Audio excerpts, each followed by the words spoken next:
Tonight, they promise to fight childhood obesity, but the biggest chains may be working harder than ever to get kids hooked on fast food. I'm Katie Couric. Also tonight, the death penalty in a horrific home invasion and murder. Dr. William Pettit, the father and husband of the victims, finds little comfort in the verdict. The hole in your heart and the hole in your soul is still there. Plus, the odd couple of the animal world. Like a lot of relationships, this one's headed to court. From CBS News World Headquarters in New York, this is the CBS Evening News with Katie Couric. Good evening, everyone. In a perfect world, American families would gather each night about now for a healthy home-cooked meal. But for an increasing number of people, dinner is often fast food. 3 years ago, the big chains promised to help fight childhood obesity. But a report out today suggests they've done the exact opposite. It is the most comprehensive study ever into fast food nutrition and marketing. It shows that out of more than 3,000 possible kids' meal combinations at the major chains, only 12 meet nutritional guidelines for preschoolers. 12 out of 3,000. And last year, children between the ages of 6 and 11 saw 26% more ads for McDonald's than they did just 2 years earlier. More now from Ben Tracy. In case you haven't noticed, you've fallen right into my trap. First, there's the hot new movie kids just have to see. Megamind. Oh, bravo! I must have it. Then there's the fast food movie toy tie-in they just have to get. Megamind. And with the toys come this, a Happy Meal packed with calories and fat. They wanted to see the movie, they wanted the toys, and it was a plus. They can get something to eat, they can get a toy. It's, of course, a happy deal for marketers, but an unhealthy one for children. A standard McDonald's Happy Meal of Chicken McNuggets, small fries, and juice drink has 510 calories, 22 grams of sugar, and 23 grams of fat. Burger King's Cheeseburger Kids meals contain 580 calories, even more sugar, and slightly less fat. By comparison, Subway's Turkey Sub Kids meal has 325 calories, more sugar, but just 2.5 grams of fat. Burger King is connected to the kids' meal. The fast food industry spent $4.2 billion on advertising last year. And it's not just TV. McDonald's has 13 different websites. Each month, 365,000 kids and 294,000 teens visit those sites. If you look at television alone, the average preschooler sees 2.8 ads on TV for fast food every day. And the ads do work. Every time we pass by it, he'll say he wants to go in. 40% of young children ask to go to McDonald's every week. 15% of preschoolers ask every day. So 84% of parents say they've taken their kids for fast food at least once in the past week. The industry has been promising for years that it would do something about this. Self-regulation is a trick. It's a farce. It's a joke. Which is why some think government needs to get involved. San Francisco just banned restaurants from handing out toys with meals if they contain more than 600 calories and more than 10% saturated fat. In a written statement, McDonald's told us they remain committed to responsible marketing practices, including advertising and promotional campaigns for our youngest customers. We are proud of our menu. Now, McDonald's and Burger King both say they're only going to show their so-called better-for-you items in their advertising from now on. That's things like low-fat milk at McDonald's, these apple slices at Burger King. But, parents really have to ask for these things. If you simply go in and just order the kids' meal, you're still likely to get fries and soda. Katie? Ben Tracy in Los Angeles. Ben, thank you. And we received several comments about this story on Facebook. William Lewis told us they don't care about the children. All they care about is what goes in the cash register. But Michelle Poole reflects the views of many we heard from, writing, "Quit blaming the food industry. Blame the parents. They teach their children bad eating habits." Now turning to the war on terror. Today, the TSA announced new rules for air cargo following that recent plot to send bombs to the U.S. disguised as printer cartridges. Toner cartridges weighing over 1 pound are now banned from passenger flights. Also banned any cargo from Yemen, where the plot began, and Somalia, a known base for groups linked to al-Qaeda. And cargo identified as high risk will be subject to enhance screening. Anwar al-Awlaki is a key member of the group that's claimed responsibility for the cargo bomb plot. The radical cleric was born here in the United States, but today a tape surfaced in which he made an unmistakable threat against Americans. Here's Homeland Security correspondent Bob Orr. Wearing traditional Yemeni robes, with his trademark dagger at his waist, and sitting behind what looks like a talk show desk, Anwar al-Awlaki openly calls for attacks on Americans. Don't consult with anybody in killing the Americans, Awlaki says in the 23-minute tape. Fighting the devil doesn't require consultation or prayers seeking divine guidance. Awlaki, who is fluent in English, speaks only Arabic on the tape, which was apparently made before 2 mail bombs were recently sent from Yemen. The bombs were built by al-Qaeda in the Arabian Peninsula, and Awlaki is a key figure inside that Yemen-based terror group. U.S. officials say Awlaki helped plot the failed underwear bomb attack by Umar Farouk Abdul Muttalib last Christmas Day. And he was the inspiration for the accused Fort Hood gunman, Major Nidal Hassan. But it's his familiarity with American culture that makes Awlaki most dangerous. We have an American, namely Anwar al-Awlaki, who grew up in the United States, who can talk to people in the same talk that they hear on the streets of Philadelphia or Chicago or L.A. Association between Islam and terrorism. A decade ago, the American-born Awlaki was an imam in California and Virginia. In the years since, he's morphed from teacher to terrorist and has joined al-Qaeda leader Osama bin Laden at the top of America's enemies list. Now Awlaki, believed to be hiding in Yemen, is targeted by the U.S. for capture or assassination. A best-case scenario would be someone in the Awlaki tribe itself turning over Anwar al-Awlaki or a bullet with his name on it. Now, it's notable in his latest tape, Awlaki uses the very same words bin Laden used in 2001 in proclaiming death to America. Awlaki apparently views himself now as a new leader of al-Qaeda. Katie? And Bob, he may be onto something because it seems as if Africa and the Arabian Peninsula now represent the center of al-Qaeda. Well, Katie, there are twin trouble spots, if you will, in Somalia and in Yemen, both with American-born terror operatives at the center. But al-Qaeda in the Arabian Peninsula is still the biggest threat, and Awlaki is right now the biggest U.S. target. Yemeni officials have indicted him. They've pledged to go get him, but right now Awlaki remains at large. Katie? Bob, we're in Washington. Thank you, Bob. In India, President Obama is wrapping up his visit tonight, the first of 4 nations on his 10-day Asian trip. After stopping in Mumbai, the president flew to New Delhi and drew applause today in Parliament by backing India for a permanent seat on the UN Security Council. His other big announcement was meant for the audience back home, and it involved jobs for Americans. Our chief White House correspondent Chip Reed is traveling with the president. During the president's 3 days in India, the pageantry was dreamlike, but the work was real. The hard work of prying open the surging Indian economy to more American goods. I want to be able to say to the American people, when they ask me, well, why are you spending time with India? Aren't they taking our jobs? I want to be able to say, actually, you know what? They just created 50,000 jobs. Those 50,000 jobs are the result of more than 20 deals worth $10 billion between India and U.S. businesses, including 10 C-17 military cargo planes that India will purchase from Boeing for $4.1 billion, a deal that will support more than 22,000 American jobs in dozens of states. Many of the deals have long been in the works, but that didn't stop the president from eagerly taking credit. These are major deals that are significant for both our nations. It's a sure sign that he learned at least one lesson from last week's elections, that his job is creating jobs, even while half a world away. But while here, the president also could not ignore the issue foremost in the minds of Indians, the close U.S. relationship with India's neighbor and arch-enemy, Pakistan. Memories of the 2008 3-day terrorist attacks in Mumbai, in which over 160 people were killed by Pakistani gunmen, are still fresh here. It's known as India's 9/11. It took the president 3 days here before he finally delivered the tough words Indians were waiting for. And we will continue to insist to Pakistan's leaders that terrorist safe havens within their borders are unacceptable, and the terrorists behind the Mumbai attacks must be brought to justice. Words that brought applause in Parliament and a sigh of relief from a nation. Later tonight, the president heads for Indonesia, where he'll continue his campaign to open Asian markets to U.S. goods. For the president, it's also a homecoming. He lived in Indonesia for 4 years as a child, until the age of 10. Chip Reed, CBS News, New Delhi, India.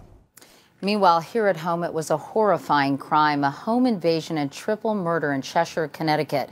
Today, the jury that convicted Stephen Hayes voted unanimously for the death penalty.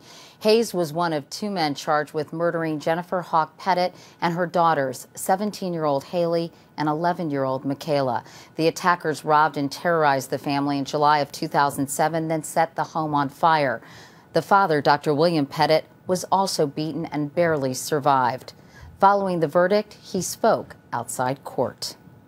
This is a verdict for justice, and I think the jury took its time, listened to the evidence, and made an appropriate and just decision. People really need to be responsible for their actions, especially when they're viciously violent and create wanton destruction. I didn't want to be here and listen to the things that were being said in the courtroom. There was 1,000 times I wanted to jump up and scream out. I would say a little prayer, not necessarily to make things right, but for the strength to just keep going forward. Michaela was an 11-year-old little girl, you know, tortured and killed in her home bedroom, you know, surrounded by stuffed animals. And Haley had a great future. It was a strong and courageous person. I don't think there's ever closure. I think whoever came up with that concept's an imbecile. Whoever they are, wrote it the first time. And I think many of you know it who've lost a parent or a child or a friend. There's never closure, there's a hole. You know, the way I've imagined it straight through, it's a hole with jagged edges. And over time, the edges may smooth out a little bit, but the hole in your heart and the hole in your soul is still there. So there's never closure. I was glad for the girls that there was justice, because I think it's a just verdict. But mostly I was sad for the loss that we have all suffered. Jeff Glor has been covering the trial. He's in New Haven, Connecticut tonight. And Jeff, jurors deliberated for only 4 hours before coming back with a guilty verdict. So why did it take 4 days for them to decide on the death penalty? Do you know? Well, Katie, the short answer is it appears that for a time this jury was actually quite conflicted. On Saturday, in fact, it appeared that 10 of the 12 jurors were actually leaning toward a life sentence, but they worked through the weekend, apparently resolved their differences. But even as the verdict was read this morning, one of the jurors was crying inside court. Well, it's a big decision, obviously. And what happens next in this case, Jeff? Well, lawyers for Stephen Hayes say he's actually thrilled about this. They say he's happy to die, but an appeal here in Connecticut is automatic. As for his co-defendant, that trial likely won't end until late next year. One of the points that Dr. William Pettit was making today, he says this whole process takes far too long. Katie? All right, Jeff Glor in New Haven, Connecticut. Jeff, thank you. Another case that shocked the nation was the kidnapping of Elizabeth Smart in 2002. Today, she took the witness stand in Salt Lake City and told the jury of the indescribable fear she felt the night she was snatched from her bedroom by a man who put a knife to her throat. Smart was just 14 at the time. She was rescued 9 months later. The suspect, Brian David Mitchell, could face life in prison if convicted. And coming up next here on the CBS Evening News, asleep at the wheel, what's being done to keep drivers awake and alive. And later, if you thought it was odd that an elephant could be a dog's best friend, wait until you hear the latest twist.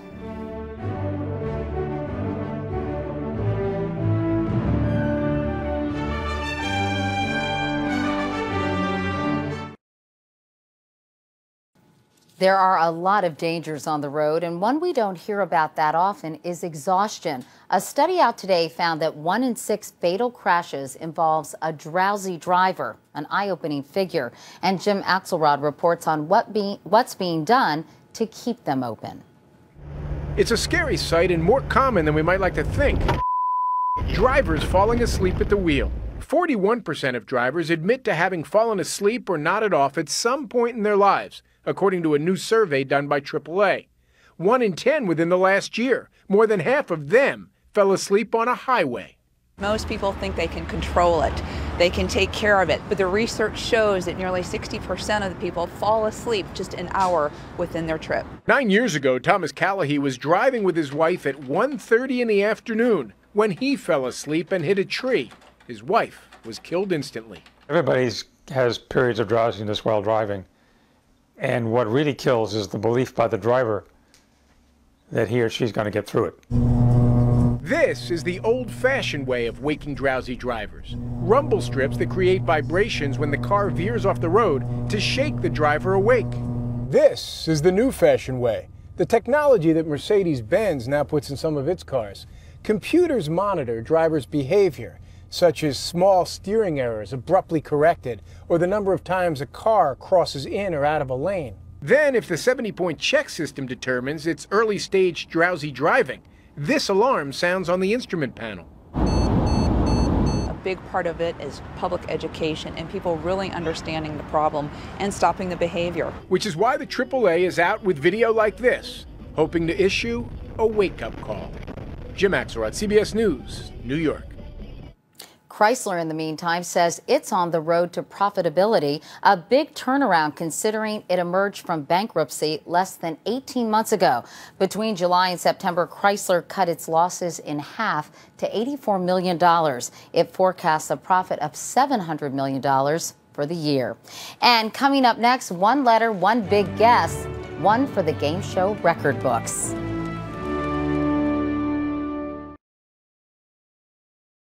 So it may have been the best guess in the history of game shows. On Wheel of Fortune last Friday, Caitlin Burke of New Jersey was faced with a 27-letter puzzle. All she had to work with was one of those letters and an apostrophe. One L. And what's that? Can I solve? Okay. It is a prize puzzle. Yeah. I've got a good feeling about this. That's right. How did she do it? Burke said she just had a good feeling about it. She won a trip to the Caribbean. It wasn't a lucky guess, but a trick play that turned a Texas middle school into an internet sensation. The quarterback for Driscoll Middle School pretended his team had been awarded extra yards on a penalty. He took the ball and casually strolled right through the defense. The other team was confused until he started running for the end zone. That trick play tied the score, but alas, Driscoll lost the game. Assignment America is up next, and it's a story you'll never forget. And finally tonight, we want to update one of Steve Hartman's most popular story. It's gotten 6 million views online. It's a story that made people smile until the lawyers got involved. Here's Steve with tonight's Assignment America. The Elephant Sanctuary in Tennessee is home to 14 elephants, including what is now the most famous elephant in the world, Tara, known not so much for anything she's done. Where's Bella? As the company she keeps. Oh, I see. Okay, white speck okay, I see. Tara and her dog Bella are still best friends. Unfortunately, the humans in their lives aren't getting along nearly as well. Over the past year, there's been a huge falling out between the Sanctuary Board of Directors and the Sanctuary founder and former president, Carol Buckley, seen here on one of my previous visits. That's cold. The Sanctuary Board of Directors fired Buckley a few months ago. It's been hard to get a straight answer as to why. Buckley says she was never told why, and the board says it can't say why for legal reasons. Regardless, Buckley is now suing the Sanctuary for unlawful dismissal, defamation, and in a legal first, elephant visitation rights. Carol will be the first to admit that Tara is like her child. Buckley wouldn't talk to us on camera, but this is her attorney, Noah McPike. Her entire life was that elephant sanctuary and was Tara. Buckley got Tara when the elephant was a year old. She trained it, even taught it to roller skate. They performed across the country and for 20 years were inseparable. Even after Buckley started the sanctuary in '95, she would still go out and visit Tara regularly. And now to have that bond suddenly broken, it's harmful to the elephant. We need to remember that the elephants are not anyone's pets. William Schaffner is on the Sanctuary Board and its new president. We're interested in the elephants being as free from human interaction as possible, and that's been the philosophy of the sanctuary from the beginning. He's right. What are you doing? In fact, before she was fired, Carol told me herself many times that elephants don't need human interaction. Not only do they not need it, it's important that we don't do that. That's why they rarely ever allow visitors here, no matter who you are. We don't go out onto the sanctuary grounds. You're not allowed out there? No. They are their own intelligent, social creatures that interact with themselves. Again, he's right. They've never had a case where an elephant has shown any long-term signs of missing a human. So what makes Buckley think Tara is any different? Exhibit Bella. Buckley's attorney will argue that Tara is unique among elephants, that obviously her ability to love extends beyond the boundary of species. Good girl. And that if somehow you could get inside Tara's head, you'd see that this is an elephant. How are you, babe? With humanity. I know. There is one thing that both sides can agree on, and that's that the sanctuary continues to do tremendous good and deserves continued support. And it's really not black and white, is it? No, it's hard to. There's a lot of gray here, like a lot of elephant stories, but a lot of gray. Wow. Thank you, Steve, so much. To be continued, I guess, Yeah, right? Let us know exactly, how things shake exactly. out.